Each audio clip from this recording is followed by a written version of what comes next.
Une année après le référendum qui consacra l'indépendance reconnue par les accords d'Évian, l'Algérie de Ben Bella vit au rythme des grandes opérations nationales et des chants révolutionnaires.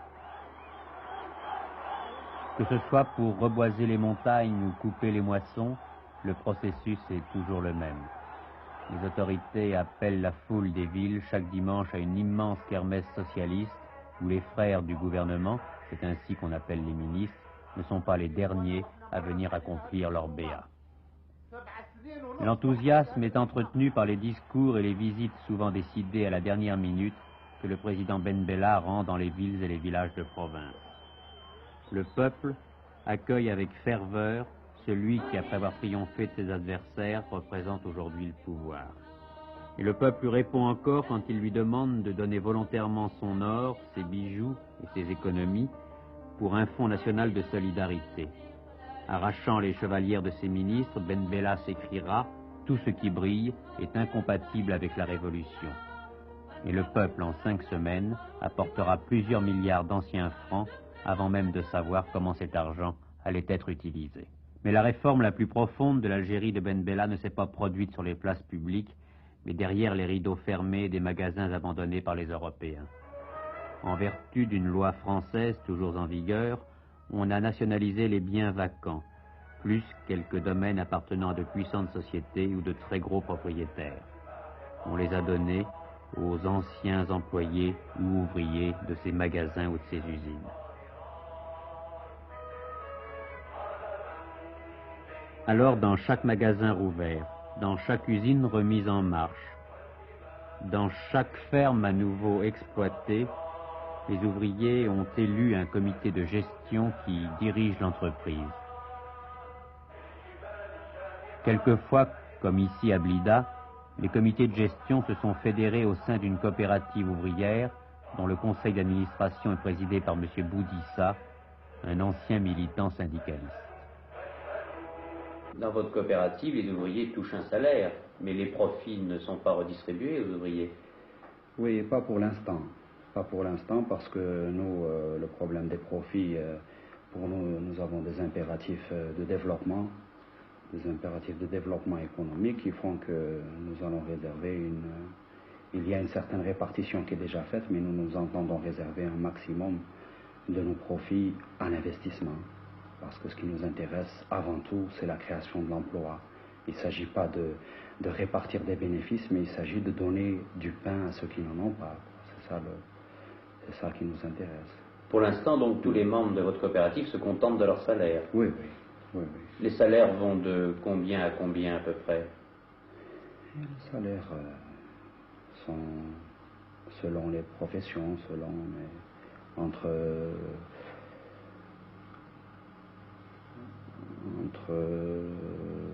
28 000 et 80 000, selon le travail, selon le niveau, la compétence des types, la responsabilité des gars.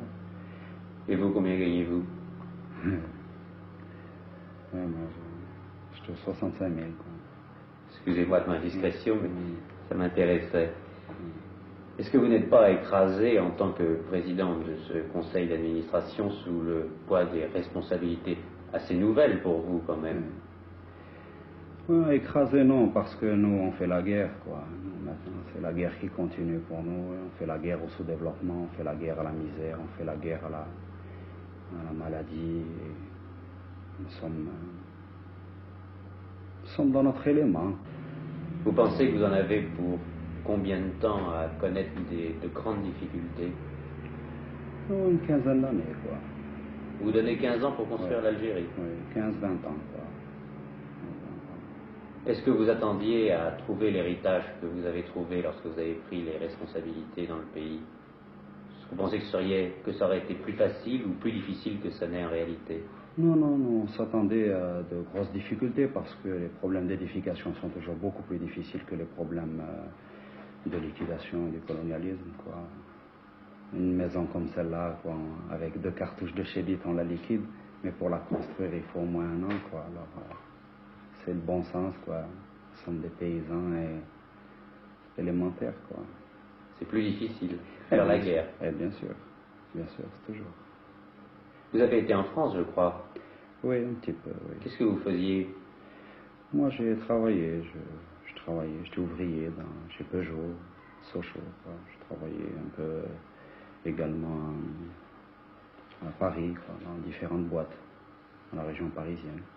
Vous faisiez du syndicalisme en France? Oui, je me suis occupé, j'étais à un moment donné, j'avais la responsable, j'assumais le secrétariat général de la GTA, quoi. J'étais membre fondateur de l'Amicale générale des travailleurs algériens. Et dans le syndicalisme français? J'étais militant CFTC. J'ai milité à la CFTC pendant un certain temps. Bien que vous soyez musulman? Oui, mais ça. C'est pas un problème? C'est pas un problème, bien sûr. Est-ce que vous avez appris quelque chose dans les syndicats français? Oui, pas mal de choses. Pas mal de choses sur le plan technique, quoi. Enfin, mais évidemment, les problèmes qui se posent maintenant, à nous, sont des problèmes de gestion et évidemment, encore dans le syndicalisme français, on en est encore un peu au syndicalisme biftec, quoi. Enfin, je m'excuse pour mes copains français, mais évidemment, nous avons le pouvoir entre les mains alors que nos camarades français sont encore loin, quoi, de ce stade. Et ça vous crée des responsabilités particulières? Et bien sûr. Nous, on ne peut pas avoir d'attitude revendicative là, du style syndicalisme biftec, quoi. Nous sommes obligés, nous sommes conscients et le syndicalisme algérien ne peut pas être le syndicalisme classique européen, parfois un peu puéril comme ça, quoi. Votre expérience n'a donc pas seulement un caractère économique et social, elle a un caractère politique. Ah oui, bien sûr.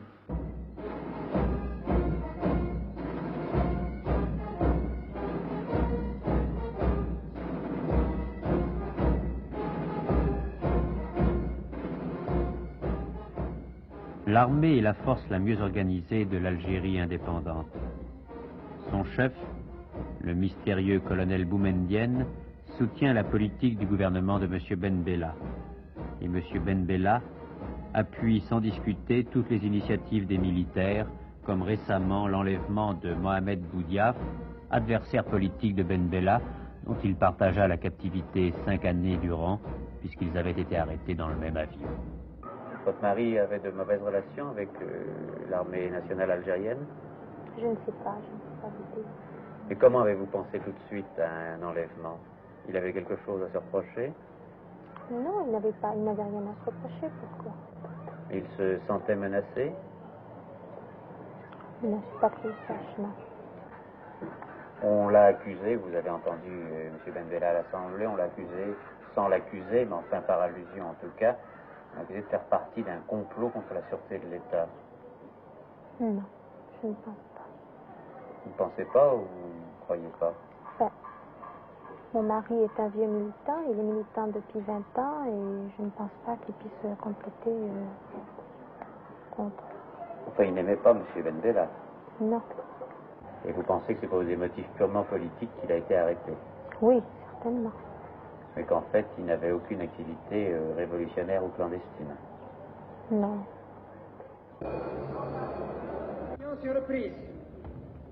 J'informe l'Assemblée que le gouvernement... L'arrestation démentie puis confirmée de Mohamed Boudiaf avait provoqué une grande émotion à l'Assemblée nationale constituante.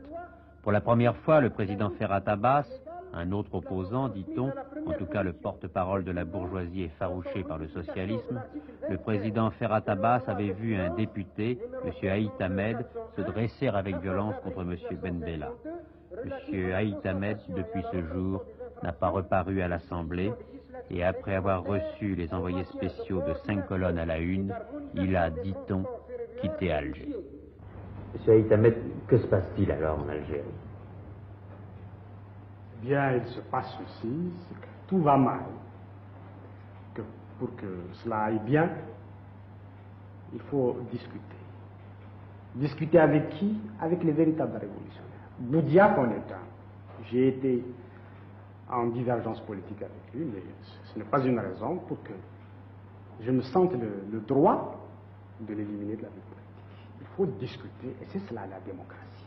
La révolution algérienne est inséparable de la démocratie.